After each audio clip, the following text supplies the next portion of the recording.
In 1989, they sent us to clean up a graveyard nobody wanted to admit existed. Hanford, Washington. The name doesn't mean much to most people now. It's a footnote in declassified reports, a line item in environmental remediation budgets, a scar on the Columbia River that the federal government has spent 30 years trying to hide with concrete and bureaucratic indifference. But in 1989, when I was 32 years old and still believed that following orders meant you'd eventually understand why you were following them, Hanford was a living wound. I was a remediation supervisor with the Army Corps of Engineers.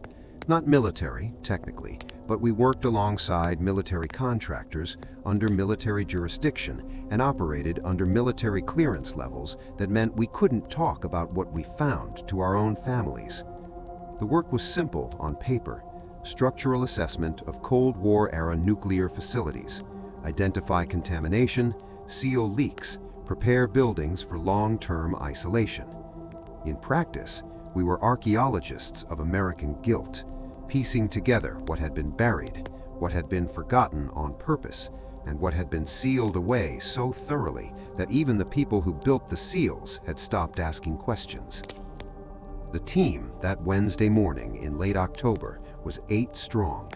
Myself as lead, Dr. Richard Kessler, a structural engineer from Boeing with 20 years of nuclear facility experience, Marcus Webb, a radiation safety technician, the kind of man who could read a Geiger counter the way a musician reads sheet music. 2 assistants, Carver and Thorne, both ex-Army, both with the kind of clearance that suggested they'd seen classified things in previous assignments. And 2 independent radiation monitors from the EPA, though calling them independent was generous. They reported to both the EPA and a Department of Energy liaison, who never identified his precise chain of command.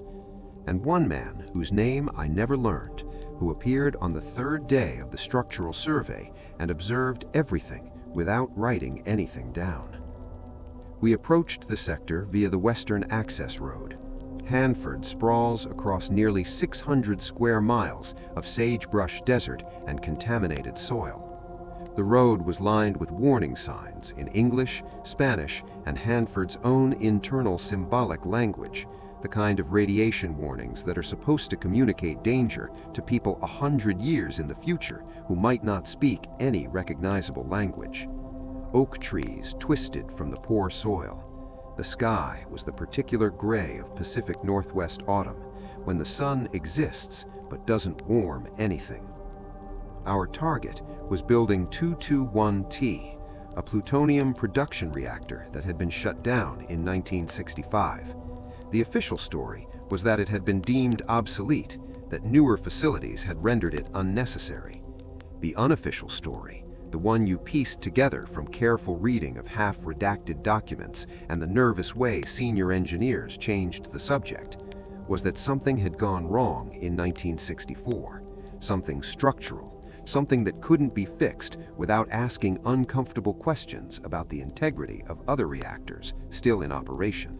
So they sealed it, not gradually, overnight. All personnel transferred, all records relocated, all ongoing research terminated. By 1989, the building was a monument to contamination and regret. We assembled at the security checkpoint at 0630 hours. Portable radiation monitors, personal dosimetry badges, protective equipment staged in aluminum cases. The morning briefing was handled by a Department of Energy administrator named Hayes, a thin man in his 50s with the careful speech pattern of someone who'd been trained to say things twice, once out loud and once in writing, so there would be no ambiguity about what had and hadn't been authorized. "We're conducting a Level 3 structural assessment," Hayes said, reading from a clipboard even though we all had the same briefing packet. "No core samples, no penetration of the primary containment vessel. You document what you see, note all anomalies, and report directly to me. Nothing goes into external systems, nothing gets photographed without explicit authorization. We're here to assess deterioration and isolation viability. That's the scope." Marcus Webb, the radiation tech, was checking his equipment with the precision of a man who'd learned that imprecision in this work could kill you slowly. "What's the assumed contamination level?" Hayes asked. "Plutonium-239, residual cesium-137, some americium-241 in the secondary systems. Nothing higher than what you'd encounter in any other production reactor from this period." But there was something in the way he said it, a fractional pause, a glance toward the building that was just too brief to be casual, that suggested the contamination levels were precisely higher than what we'd encounter anywhere else. We entered building 221T at 0745 hours. The exterior doors had been welded shut in 1965, then bolted shut in 1972, then sealed with what looked like industrial epoxy in 1981.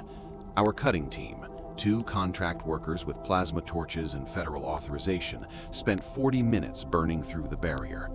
The sound was like an animal screaming in a frequency you feel more than hear. When the final section fell inward, a smell came out that none of us had anticipated.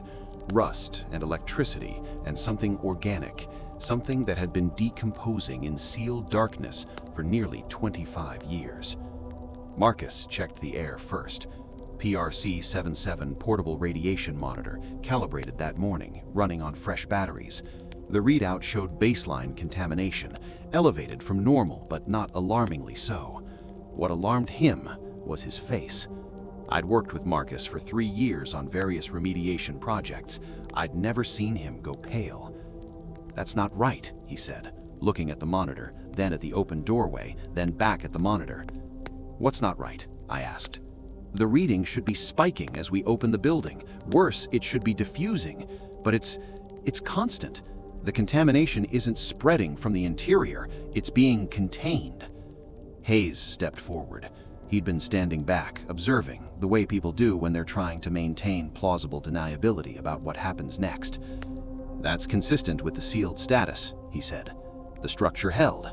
But Marcus shook his head slowly. "No, this would only read constant if there's active shielding. Something's generating a field that's keeping the radiation from dispersing. That's not passive containment, that's active engineering."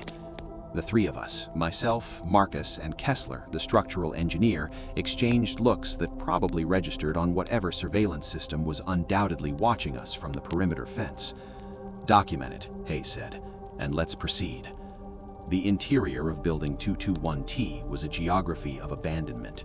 Concrete corridors that had been engineered for function, not aesthetics. Doors marked with faded labels, plutonium separation, secondary processing, waste containment, secure vault. The air was dry, filtered somehow despite the seals.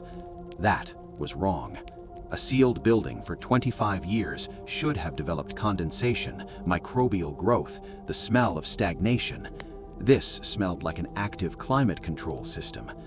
Kessler was taking measurements, calling them out in the technical shorthand that structural engineers use. Concrete integrity 95% in this section. Minor spalling on the eastern wall, consistent with age. Rebar corrosion minimal. That suggests low humidity maintenance despite there being no visible HVAC infrastructure. We were in a corridor on the 2nd level. The basement access was a sealed door marked in red letters, restricted, authorized personnel only, level clearance required. Beneath that, in different lettering, someone had written by hand, "Do not open, 1964. "What's down there?" Carver asked. He was one of the assistants, ex-Army, the kind of soldier who asked direct questions because he'd learned that indirect questions got people killed. Hayes consulted his clipboard. "That's marked as secondary waste storage in the original blueprints. It was sealed during the facility shutdown in 1965. "Seems like the kind of place we should assess," Kessler said. "Not a question, an observation." "That's not in the scope." But the moment he said that, I knew we were going down there. There's a point in any operation where the official scope becomes irrelevant because the actual scope has already revealed itself. We'd found something unexpected in the active containment field. We'd found HVAC systems that didn't exist on any blueprint. We'd found a door that someone explicitly warned against opening, and we were standing directly in front of it. 3 radiation experts and a structural engineer who'd all been trained to recognize when the story being told didn't match the evidence being observed. Marcus was checking his portable monitor again. The reading was still constant, impossibly constant. I want continuous monitoring down there, continuous. If that field changes, I want to know before we breach the door. Understood, I said. Hayes looked like he wanted to object. The man who'd been silently observing stepped forward slightly, just enough to indicate presence without saying anything. In that moment, I understood that Hayes wasn't in charge. None of us were. We were being allowed to do this, which meant someone had already decided we were going to find something, and this someone had already determined what would happen afterwards. The basement door was sealed with a mechanical lock that hadn't been engaged in nearly 25 years. It took us 40 minutes to cut through it. When it swung inward, cold air poured out, genuinely cold, the kind of temperature that suggested active refrigeration, mechanical systems running somewhere in the dark below us. Carver shined his flashlight downward. Concrete stairs, descending at a steep angle. The walls were lined with something that looked like lead paneling, except it had a crystalline sheen that lead didn't have. "What's that?" Thorne asked, pointing. "Tungsten, maybe, or some kind of composite radiation shield." But nobody believed that. We all knew that radiation shielding didn't have that kind of surface structure. It wasn't organic exactly, but it looked like it had been grown rather than constructed. We descended. The basement level, or what we discovered, was actually a sub-basement, a level that had never appeared on any official blueprint of Building 221T, opened into a chamber approximately 40 feet by 60 feet.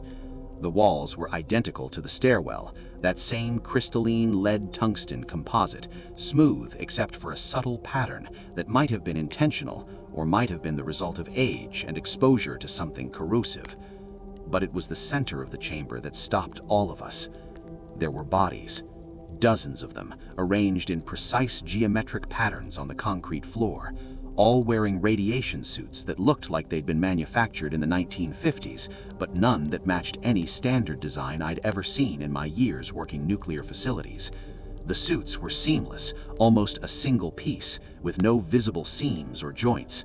The helmets had visors, but the visors were blank, not reflective, not dark, just genuinely blank, as if they'd been designed to show nothing, reveal nothing. Marcus's gauger counter, which had been constant for the entire descent, suddenly screamed. The sound it made wasn't like a Geiger counter should sound. It was a continuous shriek, not the rhythmic clicking that indicates elevated radiation, but something more like an alarm that had been waiting 25 years to be triggered. Marcus immediately moved the detector away from the bodies, then back, trying to triangulate the source. The reading didn't change. The radiation wasn't coming from the bodies. It was coming from everywhere at once, from the walls, from the floor, from the air itself, as if the entire chamber had been saturated with something that no amount of shielding had been able to contain. "Everyone back," I said.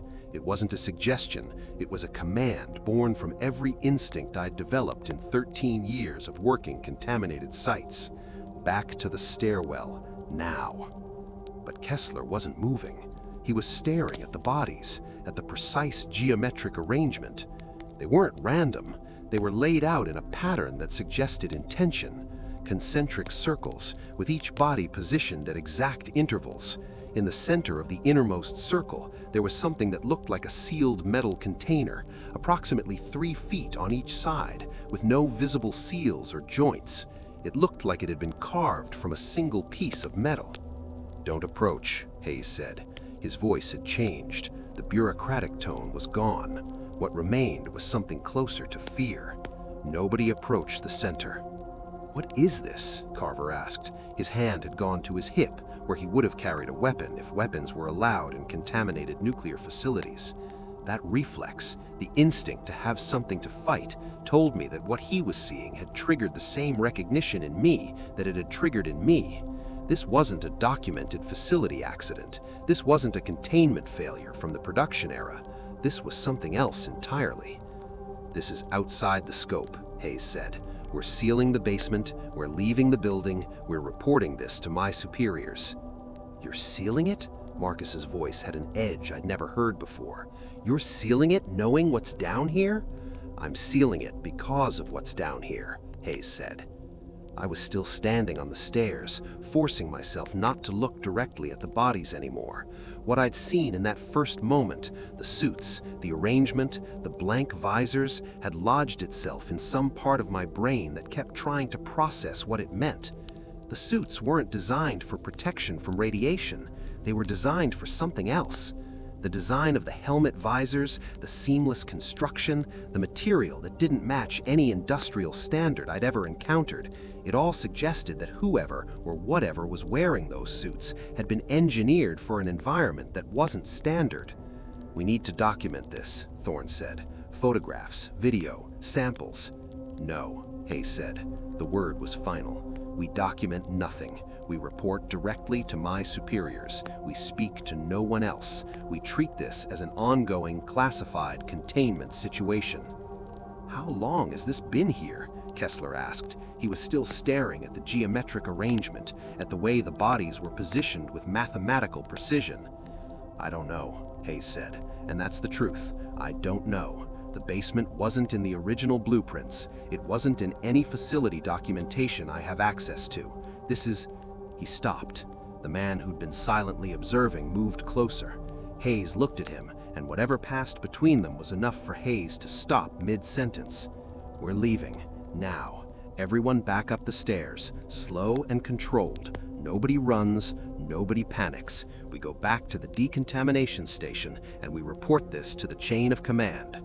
But as we were turning to ascend, Marcus's radiation monitor, which had been screaming continuously since we'd entered the chamber, went silent.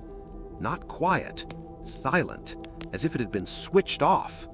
Marcus looked at the device. The screen was still active, still displaying readings, but the audio had ceased. The radiation level it showed was dropping, steadily, impossibly. In the span of 30 seconds, the reading went from maximum to baseline, as if whatever was generating the contamination field had been switched off remotely. That's not possible, Marcus whispered. Nothing about this is possible, Kessler said, which is why we're leaving and we're never speaking about it again. We ascended the stairs in silence, the kind of silence that happens when people have witnessed something that their brains are actively trying to reject. Behind us, the chamber remained illuminated by our flashlights. I didn't look back, not because I was afraid of what I might see, but because I was afraid that if I looked back, I would see something different from what I'd seen the first time. I was afraid that my memory of the bodies, the arrangement, the suits, all of it would change the moment I looked away. By the time we reached the main level of Building 22-1T, the radiation monitors had all returned to baseline. Marcus was checking his equipment obsessively, making sure it was functioning properly, testing it against his backup detector. Both units read normal. Both units had recorded the spike and the subsequent drop in their internal memory banks. We had data, we had proof, and we all understood in that moment that proof was precisely the thing we needed to forget.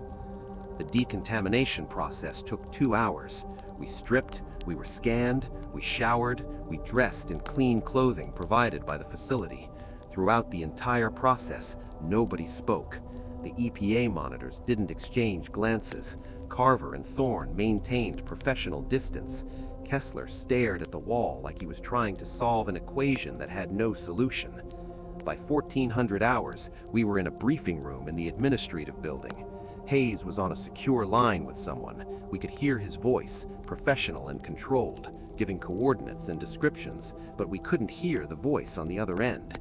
When he hung up, he looked at each of us individually. "This conversation doesn't happen," he said. "Not to your families, not to your colleagues, not to your therapists, your priests, or your deathbeds. The facility remains sealed. The basement remains sealed. What we discovered down there remains classified under the Atomic Energy Act of 1954, the National Security Act of 1947, and Executive Order 12356. Any disclosure will result in federal prosecution under the Espionage Act. Do you understand?" We understood. The official record will show that Building 221T was assessed for structural integrity, found to be stable, and is being sealed for long-term isolation as planned. That's the statement. That's the reality.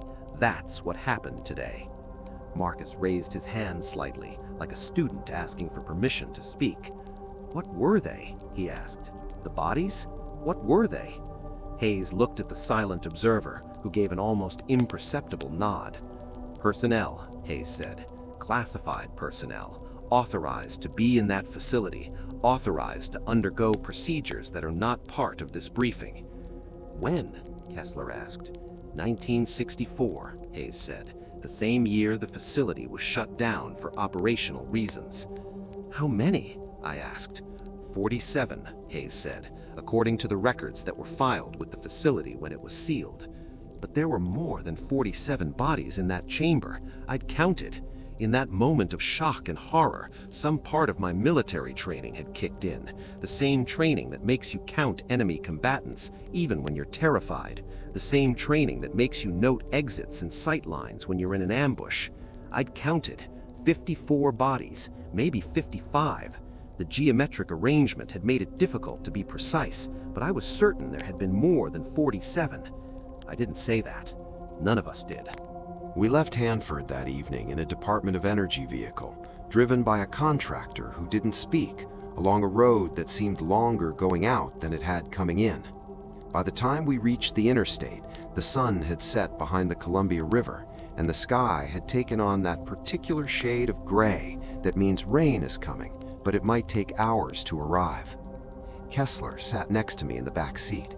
He'd been silent for the entire drive, but as we merged onto I-90, he spoke quietly, low enough that the driver wouldn't hear. The suits weren't designed for radiation, he said. I've worked in 17 nuclear facilities. I know what radiation protection looks like. Those suits were designed for something else, something environmental, something that required total body enclosure. Stop, I said, not because I didn't want to hear it, but because I needed him to stop. If he kept talking, we would start building a narrative that made sense, and if we made sense of what we'd seen, we would have to do something about it.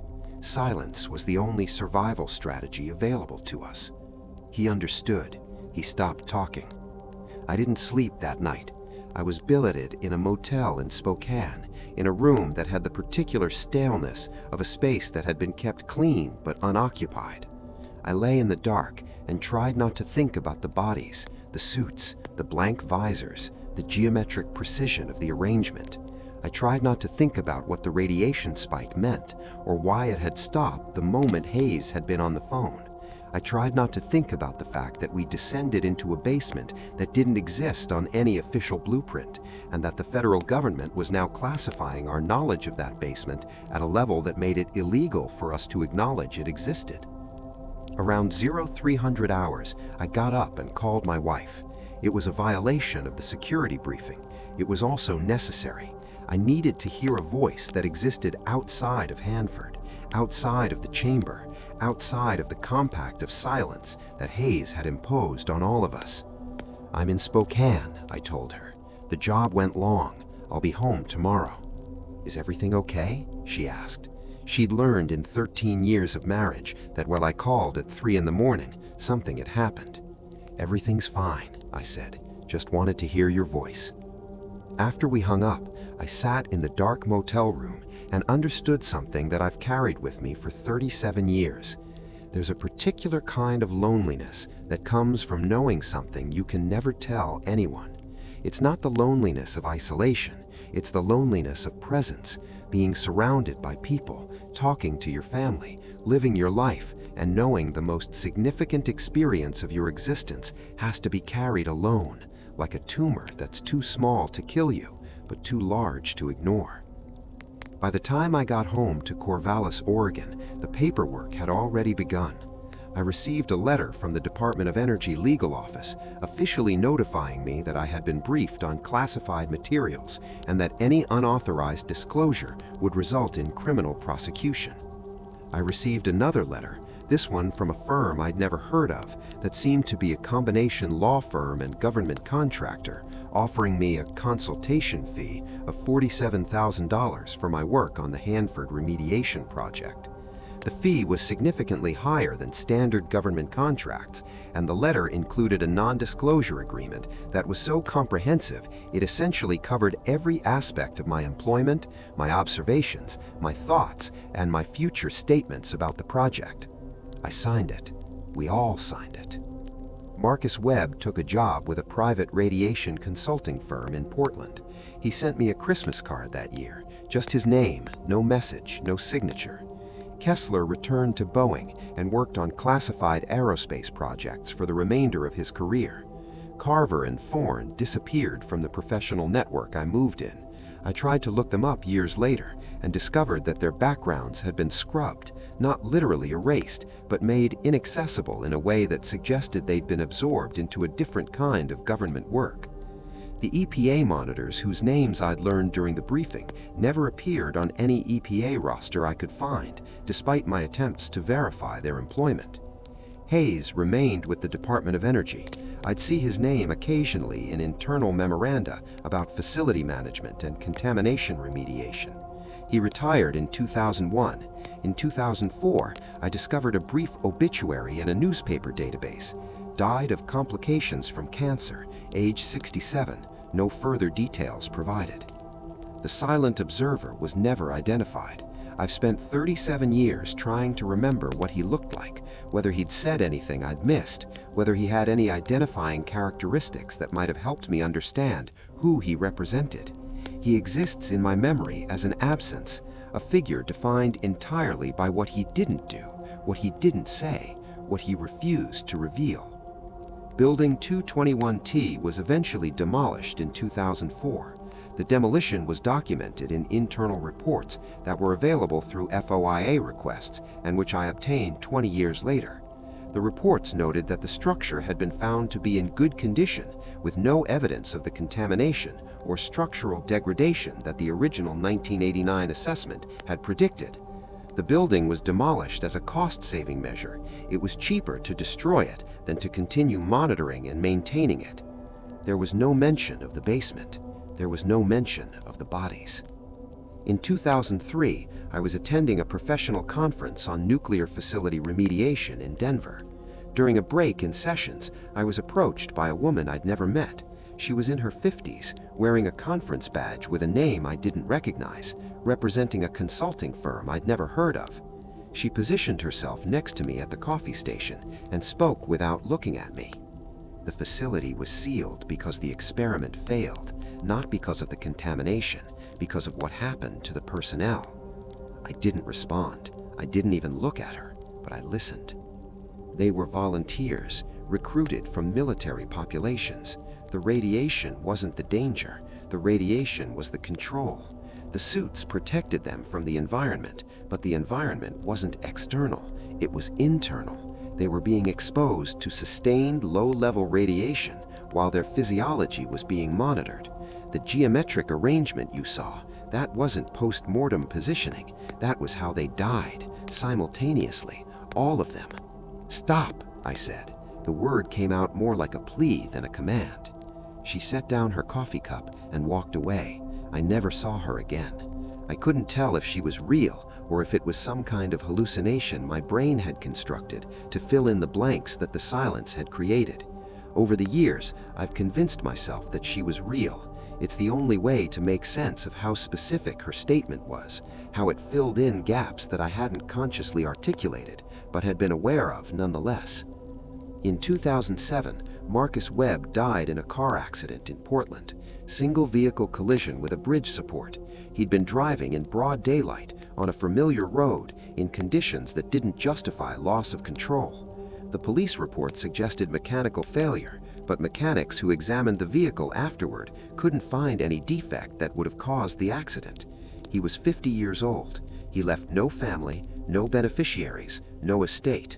His death records were sealed under privacy provisions that prevented any public access to the details. I attended a memorial service that was held in a church in Portland. There were perhaps 20 people there, mostly colleagues from his consulting work, and 3 people I recognized from the 1989 remediation team. Kessler was there, Carver was there. Thorne was not. We didn't speak to each other. After the service, I tried to make eye contact with Kessler, but he left through a side exit, and I never saw him again. By 2015, I'd retired from the Corps of Engineers. I was 68 years old, I had a pension that was sufficient but not generous, and I had 30 years of silence behind me, like a weight that had become so familiar I'd stopped noticing I was carrying it. I'd moved to a small town in the Willamette Valley, purchased a house with a view of the mountains, and attempted to construct a life that existed independently of what I'd witnessed in that basement. It didn't work. The silence had calcified into something that resembled normalcy on the surface, but was fundamentally hollow underneath. I would attend community events, have conversations with neighbors, participate in the ordinary rhythms of small-town existence, and all the while I was aware of a second conversation happening in parallel, one that I was unable to speak, unable to share, unable to even fully acknowledge without violating the terms of a security agreement that had never technically expired. I began to research carefully, using public resources only, avoiding any databases that might trigger attention from the systems that had been monitoring communications since the inception of the digital surveillance apparatus. I filed FOIA requests for documents related to Building 221T.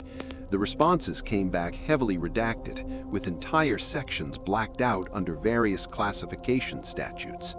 I requested personnel records for the individuals I'd worked with on the 1989 remediation team. Those requests were denied outright, without explanation.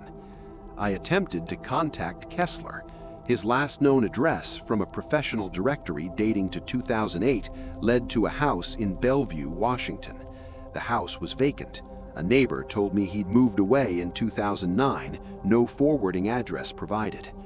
I attempted to contact Carver. His name, when I searched it in professional databases, returned results for a different person entirely, a radiologist in California with no connection to nuclear remediation work. It was as if the Carver I'd known had been systematically erased and replaced with someone else who shared the same name. Thorne I never found. It was as if he'd never existed outside of that single day in October 1989. In 2018, 3 years into my retirement, I received a letter. No return address, no postal markings, just my name handwritten on the envelope, delivered to my mailbox by means I couldn't determine. The letter was from Marcus Webb. It was postmarked 2011, which was 4 years after his death.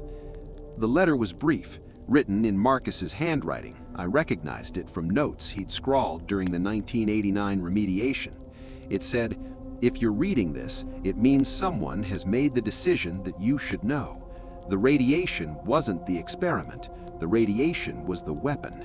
The suits weren't protective gear. They were containment. The basement wasn't built for storage. It was built for transformation. They're still there. Everything we sealed is still there, and it's still active. The field we measured, the one that went silent when Hayes made the call, that's not a containment field. That's a barrier. It's designed to keep something in, not keep something out. I don't know how long it will hold. I don't know if anyone's still maintaining it, but I know that you need to understand what you witnessed because the silence is more dangerous than the truth. I'm writing this because I won't be able to tell you in person. I'm writing this because the men who know what really happened are being removed from the equation, and someone needs to remember. Someone needs to know. If you're reading this, it's too late to do anything about it, but at least you'll know you're not crazy. At least you'll know you didn't imagine it." The letter wasn't signed, but I knew who'd written it. I spent 3 days trying to understand how a man who'd been dead for 7 years had sent me a letter. I considered the possibility that it was a forgery designed to test my commitment to silence. I considered the possibility that Marcus had arranged for it to be sent after his death, a final act of defiance against the containment protocols that had governed his life since 1989. I considered the possibility that I was experiencing a psychological break, that the letter was a manifestation of my own guilt and paranoia. But the handwriting was perfect. It matched Marcus's writing with absolute precision, and the details it contained, references to conversations we'd had in private, to observations I'd made that I'd never documented anywhere, were impossible to fake. I kept the letter in a safety deposit box for 18 months. I told no one about it. I didn't reply to it. I didn't attempt to verify anything it claimed. Instead, I lived with the knowledge that Marcus Webb, in some form or through some mechanism, had found a way to maintain contact across death, across time, across the isolation that the federal government had imposed on all of us. In 2019, I received a phone call from a woman who identified herself as Dr. Sarah Chen, a researcher from the University of Washington studying long-term health effects of radiation exposure in Cold War-era nuclear workers. She was very professional, very courteous, and she asked if I would be willing to participate in an oral history project documenting the experiences of remediation personnel who'd worked on Hanford facilities. I declined. She said, "I understand," but there was something in the way she said it that suggested she understood more than she was supposed to. "If you change your mind, I'm particularly interested in facilities that were sealed in the early 1960s, facilities that might have contained classified research." I hung up the phone. 2 weeks later, Dr. Chen appeared at my front door, not threatening, not aggressive, just standing on my porch with a folder containing documents that she wanted to show me. She had FOIA releases, declassified memos, fragmentary records that suggested the federal government had been conducting classified medical experiments on military personnel throughout the 1950s and 1960s. She had evidence of a facility codenamed DEEPFREEZE that had been located at multiple nuclear sites, including Hanford. She had names, not all of them, but some of them, a roster of 47 military personnel who'd been officially transferred to classified assignment in 1964 and who'd never been transferred out. "Building 221T, she said. "You were there in 1989. You saw the ceiling. I'm not asking you to violate any security agreements. I'm just asking you to confirm that the basement existed, just that one detail. Everything else I can corroborate through declassified records and survivor testimonies." "From who?" I asked. "Who are the survivors?" Family members of the personnel who were assigned to DEEPFREEZE. They've been providing testimony for years, but without official confirmation from someone who actually witnessed the facility, the narrative remains deniable. I didn't let her into the house. I didn't look at her documents. I told her to leave, and I told her that if she contacted me again, I would report her to the FBI for attempting to solicit classified information. She left. She didn't come back. But the conversation had accomplished something that 30 years of silence hadn't. It had made the knowledge conscious, not the knowledge of what we'd found. I'd never been able to unconscious that, but the knowledge that the truth was being pursued, that there were people outside the system who were assembling fragments of what had been hidden, that the silence we'd maintained was beginning to fracture under the weight of accumulated evidence and time. In 2021, the Department of Energy released a summary report on historical medical experimentation at Hanford. The report, which had been prepared in response to a lawsuit brought by families of deceased workers, acknowledged that classified medical research had been conducted on site, that some of this research had involved radiation exposure, and that personnel records for certain sensitive programs had been destroyed or were unavailable for review. The report did not mention Building 221T specifically. It did not mention the basement. It did not mention the 47 personnel who'd been transferred to classified assignment in 1964. But the report's existence and the federal government's acknowledgement that classified experimentation had occurred changed something. The silence, which had been total and absolute for 32 years, had been breached. Not dramatically, not with revelations, but with an official admission that something had happened, even if the government's statement of that something was carefully constructed to reveal nothing specific. I'm 75 years old now. I have perhaps 10, maybe 15 years remaining, assuming my health holds and nothing unexpected occurs. I've decided, for reasons I don't fully understand, to record this testimony. Not for publication, not for official investigation, not for any purpose that would violate the security agreements I signed in 1989, but as a record, as a statement, as a way of ensuring that the knowledge I carry doesn't die with me, locked in silence that has become increasingly unbearable. In the autumn of 2023, I received another letter. This one bore a current postmark from a postal facility in Seattle. The envelope contained a single page, typed on what appeared to be a vintage typewriter, unsigned and undated. It said, "The field is failing. Monitoring systems indicate progressive degradation of the containment barrier. Estimates suggest breach within 18 to 36 months. Remediation protocols have been initiated at the federal level, but budget constraints and bureaucratic delays have prevented activation of secondary containment systems. Personnel assigned to ongoing monitoring have been transferred or retired. No replacement assignments have been authorized. If you have information regarding the original 1989 assessment, you are requested to contact the following number." Below that was a phone number with a 202 area code, Washington, D.C. I didn't call the number. I haven't called it, but I kept the letter. I read it multiple times. I tried to determine whether it was authentic, whether it was a test, whether it was some kind of elaborate hoax designed to gauge my willingness to maintain silence or break it. The letter suggested something that I'd been avoiding consciously, but had always known unconsciously. The sealing of Building 221T wasn't a permanent solution. It was a temporary measure, designed to last long enough for the initial problem to become someone else's problem, for the original personnel to age out of the workforce, for the institutional knowledge to dissipate into the background noise of organizational memory. 34 years. That's how long the containment field lasted, according to the letter.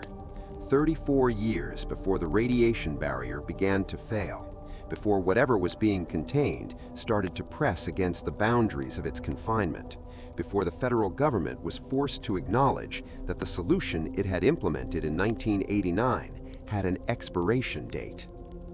I don't know if the letter is real.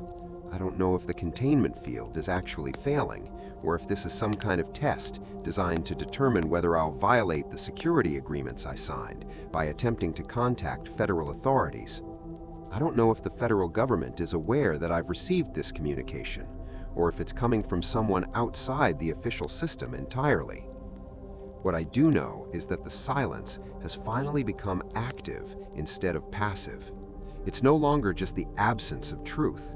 It's become a presence that requires maintenance, that demands ongoing attention, that won't allow itself to be forgotten because the thing it's concealing won't allow itself to be forgotten. The sealed basement in Building 221T, the bodies in their seamless suits, the geometric arrangement, the metal container in the center, none of that has ceased to exist. It's still there. Beneath layers of concrete, beneath federal jurisdiction, beneath the kind of official denial that becomes more desperate the closer we get to the actual truth. I've spent 34 years living with the knowledge of what was sealed. I've spent those years understanding that my silence was complicit in the concealment, that my agreement not to speak was part of the mechanism by which the federal government maintained plausible deniability about classified programs that had gone catastrophically wrong. And now, at 75 years old, I'm being asked, implicitly, through the letter I received, whether I'm willing to continue that silence while whatever is contained in that basement begins to break free. The ethical framework I was trained in as a military engineer was straightforward. You follow orders, you maintain security, you protect classified information. The assumption underlying that framework was that the government knows what it's doing, that the classification system serves a legitimate national security purpose, that the secrets being kept are more important than the truths being suppressed. I'm not sure I believe that anymore. I'm not sure I believe that the radiation field surrounding those bodies was designed to protect the public from whatever was in that basement. I think it was designed to protect whatever was in that basement from the public. And I think the federal government knows that distinction matters. And I think that's why the containment has been so absolute, why the personnel involved have been managed with such precision, why the silence has been enforced with such thorough completeness. The bodies I saw weren't the result of an accident. They were the result of an experiment. And the experiment wasn't designed to advance human knowledge in any conventional sense. It was designed to accomplish something that the government has never been willing to acknowledge, something that required the kind of secrecy that extends beyond normal classification protocols, beyond normal security agreements, into the realm of what might be called existential concealment. If I had to speculate, and at this point speculation seems less dangerous than silence, I would say that what was being experimented on in that basement was the human organism's capacity to withstand or adapt to something that exists outside our normal understanding of environmental parameters. Not radiation exactly. The radiation was the control mechanism, the way to measure the results, but something else. Something that required the subjects to be enclosed in suits designed for protection against that something.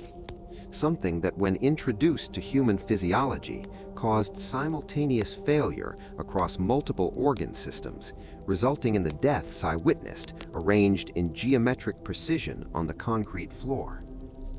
The sealed container in the center of the chamber might have been the source, or it might have been a containment measure designed to prevent that source from contaminating the broader environment. I'll never know, because I didn't breach it, and I don't think anyone else has breached it since 1964. But the letter I received in 2023 suggests that someone is worried about what will happen if the containment continues to fail. I've thought about calling that number in Washington. I've thought about what I would say if I made the call. I've thought about whether revealing what I know would somehow help prevent whatever is coming, or whether it would simply accelerate the process by forcing the federal government to acknowledge what it has spent 34 years denying. I haven't called.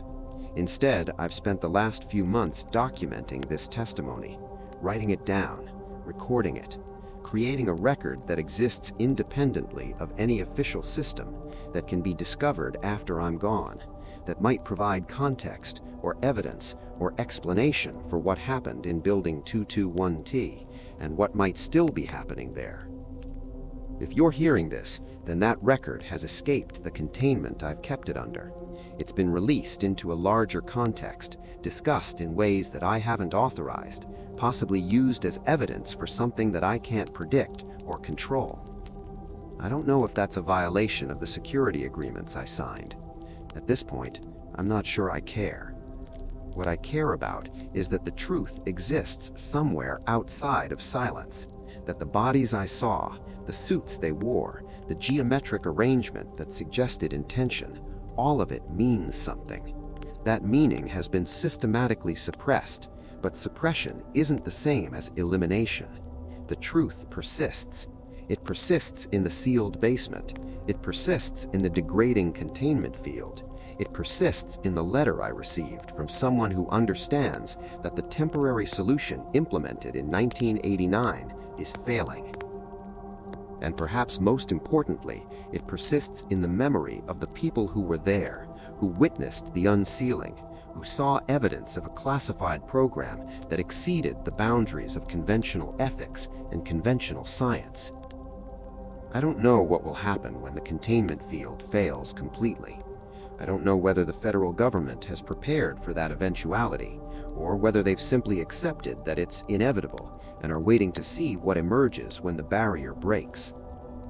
What I do know is that silence is no longer a viable strategy. The silence protected the secret, but the secret is pressing against its boundaries, and eventually, pressure finds release.